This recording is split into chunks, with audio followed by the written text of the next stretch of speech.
నమస్కారం. మన దేశ అత్యున్నత చట్టసభైన పార్లమెంటు గురించి ఎప్పుడైనా గమనించారా? వందలాది మంది నాయకులు, ఎన్నో భిన్నమైన రాజకీయ సిద్ధాంతాలు, దేశ భవిష్యత్తును నిర్ణయించే ఎన్నో కీలకమైన అంశాలు. ఒక్కొక్కసారి అక్కడ వాతావరణం ఎంత వేడెక్కిపోతుంటుందో మనం చూస్తూనే ఉంటాం కదా. మరి ఇంతటి కాంప్లెక్స్ అయిన వాతావరణంలో ఇన్ని వందల మంది మధ్య అసలు సభా కార్యక్రమాలు సాఫీగా ఎలా జరుగుతాయి, చట్టాలు ఎలా పాస్ అవుతాయి అనే ఆసక్తికరమైన అంశాన్ని ఈ రోజు మనం విశ్లేషిద్దాం. సరే, ఇక ఏమాత్రం లేట్ చేయకుండా డైరెక్ట్గా టాపిక్లోకి వెళ్ళిపోదాం. అసలు ఈ ముఖ్యమైన చర్చలు దారి తప్పకుండా, గందరగోళంగా మారకుండా ఆపేదేంటే? సింపుల్గా చెప్పాలంటే, పార్లమెంటును ఒక హై స్టేక్స్ స్పోర్ట్ లాగా ఊహించుకోండి. క్రికెట్ అయినా, ఫుట్బాల్ అయినా రూల్స్, రిఫరీ లేకపోతే ఏమవుతుంది? ఆట పూర్తిగా దారి తప్పి అంతా గందరగోళంగా మారుతుంది కదా. ఎగ్జాక్ట్గా పార్లమెంట్లో కూడా అంతే. ఎటువంటి స్పష్టమైన నియమాలు లేకపోతే వాదోపవాదాలు తారస్థాయికి చేరుకుని సభా కార్యక్రమాలు పూర్తిగా స్తంభించిపోతాయి. ఒక దేశం భవిష్యత్తును నిర్దేశించే చర్చలు పద్ధతి ప్రకారం జరగడానికి ఒక బలమైన పునాది ఖచ్చితంగా అవసరం. ఆ పునాది ఏమిటో ఇప్పుడు చూద్దాం. ముందుగా మన రాజ్యాంగంలోని ఈ ఆర్టికల్ 118ని కొంచెం డీకోడ్ చేద్దాం. ఇక్కడ నిజంగా చాలా ఇంట్రెస్టింగ్ పాయింట్ ఏంటంటే, ఆర్టికల్ 11 యొక్క బేసిక్ నిర్వచనం. ఈ ఆర్టికల్ పార్లమెంట్లోని ప్రతి సభకు తమ సొంత కార్యకలాపాలను కంట్రోల్ చేసుకోవడానికి అవసరమైన నియమాలను రూపొందించుకునే పవర్ని ఇస్తుంది. ఇక్కడ మనం క్యాచ్ చేయాల్సిన అతి ముఖ్యమైన పాయింట్ ఒకటుంది. ఏ చట్టాలు పాస్ చేయాలి, ఏ బిల్లులు తీసుకురావాలి అని ఈ ఆర్టికల్ చెప్పదు.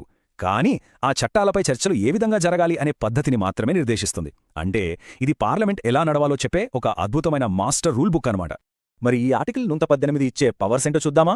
రోజువారీ సభా కార్యక్రమాలు ఎలా జరగాలి, ఎంపీల మధ్య జరిగే వాడివేడి చర్చలెలా ఉండాలి, బిల్లులపై జరిగే ఓటింగ్ ప్రక్రియ ఎలా సాగాలి, ఇవన్నీ ఈ ఆర్టికల్ పరిధిలోకే వస్తాయి. పార్లమెంట్లో ఒక చిన్న బిల్లుపై జరిగే చర్చ అయినా సరే, లేదా ఒక అత్యంత కీలకమైన ఓటింగ్ ప్రక్రియ అయినా సరే, అన్నీ ఈ నియమాల ప్రకారమే ఖచ్చితంగా జరగాల్సిందే.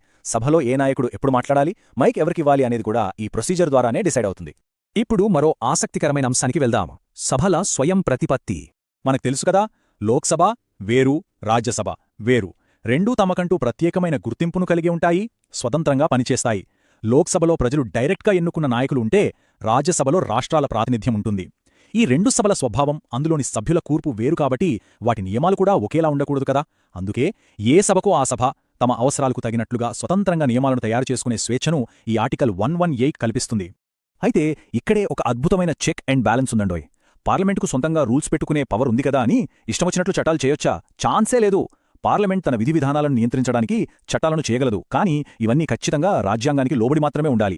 పార్లమెంట్ ఎంత పవర్ఫుల్ అయినా సరే, రాజ్యాంగం అంతకంటే సుప్రీం. తమకు నచ్చినట్లు నియమాలు తయారు చేసుకునే అధికారం ఉన్నా కూడా ఆ నియమాలు రాజ్యాంగం మౌలిక సూత్రాలకు వ్యతిరేకంగా ఉండకూడదు. ఇది మన సిస్టంలో ఉన్న సూపర్బ్ లాజిక్. ఇంకొన్ని ముఖ్యమైన విషయాలు చూద్దాం. ఈ ట్రాన్సిషనల్ ప్రొవిజన్ అంటే ఏంటి? ఇప్పుడు మీకొక డౌట్ రావచ్చు. ఒకవేళ పాత రూల్స్ రద్దయిపోయి కొత్త రూల్స్ ఇంకా తయారు కాకపోతే పరిస్థితి ఏంటి? ఆ గ్యాప్లో సభలో గందరగోళం ఏర్పడదా? సభ ఎలా నడుస్తుంది అని. ఇక్కడే ఈ అద్భుతమైన యంత్రాంగం రంగంలోకి దిగుతుంది. ఇదొక ఫెయిల్ సేఫ్ మెకానిజం లాంటిది. కొత్త నియమాలను అఫీషియల్గా రూపొందించే వరకు అప్పటికే అమల్లో ఉన్న పాత నియమాలే కంటిన్యూ అవుతాయి. దీనివల్ల సభా కార్యక్రమాలకు, దేశ పాలనకు ఎలాంటి బ్రేక్ పడదు.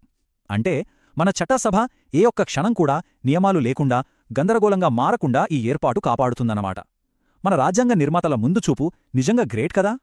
సరే, థియరీ బాగానే ఉంది, కానీ ప్రాక్టికల్గా ఈ రూల్స్ ఎలా పనిచేస్తాయో ఒకసారి చూద్దాం. పార్లమెంటు సమావేశాలు జరిగిన ప్రతిసారి మనం టీవీ వార్తల్లో కొన్ని పదాలు రెగ్యులర్గా వింటూనే ఉంటాం. Question hour, 0 hour, calling attention motion, ఇంకా అడ్జర్న్మెంట్ మోషన్ అని. ఒక ఎంపీ ప్రభుత్వ పనితీరును డైరెక్ట్గా ప్రశ్నించాలంటే క్వశ్చన్ అవర్ను ఉపయోగిస్తారు. ఇమీడియట్గా ప్రజా సమస్యను లేవనెత్తాలంటే 0 అవర్ ఉంటుంది. ఇవన్నీ ఏవో ఊరికే క్యాజువల్గా పెట్టిన పేర్లు కాదండోయ్. ఇవి ఆర్టికల్ 118 కింద ఖచ్చితంగా రూపొందించబడిన విధానపరమైన సాధనాలు. ప్రతి సాధనానికి ఒక టైం, పద్ధతి ఉంటాయి. ఈ నియమాలే సామాన్య ప్రజల తరఫున ప్రభుత్వాన్ని ప్రశ్నించే, జవాబుదారీగా ఉంచే శక్తిని ఎంపీలకిస్తాయి. ఒక ముఖ్యమైన విషయం ఏంటంటే, ఈ నియమాలన్నీ కేవలం గాలిలో ఉండవు. వాటికంటూ చాలా వివరణాత్మకమైన పెద్ద దళసరి రూల్ బుక్స్ ఉంటాయి. లోక్సభలో స్పీకర్, అలాగే రాజ్యసభలో చైర్మన్ వీరిద్దరూ ప్రిసైడింగ్ అధికారులుగా వ్యవహరిస్తూ సభలో ఈ రూల్ బుక్లోని నియమాలను చాలా స్ట్రిక్ట్గా అమలు చేస్తారు. సభలో ఎవరైనా హద్దులు దాటితే వారిని కంట్రోల్ చేసేది, ఎవరికి మాట్లాడే ఛాన్స్ ఇవ్వాలో డిసైడ్ చేసేది, సభా క్రమశిక్షణను కాపాడేది ఈ రూల్ బుక్ మరియు దానిని చేతిలో పట్టుకునే సభను నడిపించే అధికారులే. ఈ క్రమశిక్షణ మన ప్రజాస్వామ్యానికి ఎంత అవసరమో ఇప్పుడు చూద్దాం. అసలొక ఆరోగ్యకరమైన ప్రజాస్వామ్యానికి ఈ ఆర్టికల్ 118 ఎంత అవసరమంటే, ఇది సభా కార్యక్రమాలకు ఒక పర్ఫెక్ట్ ఫ్రేమ్వర్క్ని అందిస్తుంది. ఎంపీల మధ్య తీవ్రమైన విభేదాలున్నా సరే సమావేశాలు సాఫీగా జరిగేలా చూస్తుంది, క్రమశిక్షణను కాపాడుతుంది. అన్నిటికంటే ముఖ్యంగా అరుపులు, కేకలకు బదులుగా మీనింగ్ఫుల్గా, ప్రజాస్వామ్యబద్ధంగా చర్చలు జరగడానికి సపోర్ట్ చేస్తుంది. ఒక మాటలో చెప్పాలంటే, ఈ నియమాలు లేకపోతే మన పార్లమెంట్ చట్టాలు చేసే పవిత్ర స్థానంగా కాకుండా కేవలం గందరగోళానికి కేరాఫ్ అడ్రస్గా మారిపోతుంది. ఈ మొత్తం విశ్లేషణకు సారాంశంగా ఈ ముఖ్యమైన వాక్యాన్ని ఒకసారి గమనిద్దాం. ఆర్టికల్ 118 పార్లమెంట్లోని ప్రతి సభకు తమ విధి విధానాలను కార్యకలాపాలను నియంత్రించడానికి నియమాలను రూపొందించుకునే అధికారాన్ని ఇస్తుంది. తద్వారా శాసన ప్రక్రియ సక్రమంగా జరిగేలా చూస్తుంది. ఈ ఒక్క వాక్యం చాలు మన రాజ్యాంగం ఎంత పకడ్బందీగా ఒక క్రమపద్ధతిలో చట్టసభలు పనిచేయడానికి పునాది వేసిందో చెప్పడానికి. ఇది కేవలం ఒక నియమం కాదు, ఇది మన ప్రజాస్వామ్యానికి రక్షణ కవచం. ఇక ముగించే ముందు మీకు చిన్న ప్రశ్న. చట్టాలు, దానిపై జరిగే చర్చలు ఎంత ముఖ్యమో ఆ చర్చలు జరిగే విధానం, వాటి నియమాలు కూడా అంతే ముఖ్యమా? ఖచ్చితంగా అవును. ఎందుకంటే నియమాలు, క్రమశిక్షణ లేని స్వేచ్ఛ ఎప్పుడూ గందరగోళానికే దారితీస్తుంది. ఇకపై ఎప్పుడైనా మీరు పార్లమెంటు సమావేశాలను టీవీలో చూసినప్పుడు అక్కడ అమలయ్యే క్రమశిక్షణను గమనించి ఈ ఆర్టికల్ 118 వెనుకున్న రాజ్యాంగ పవర్ని ఒకసారి గుర్తుచేసుకోండి.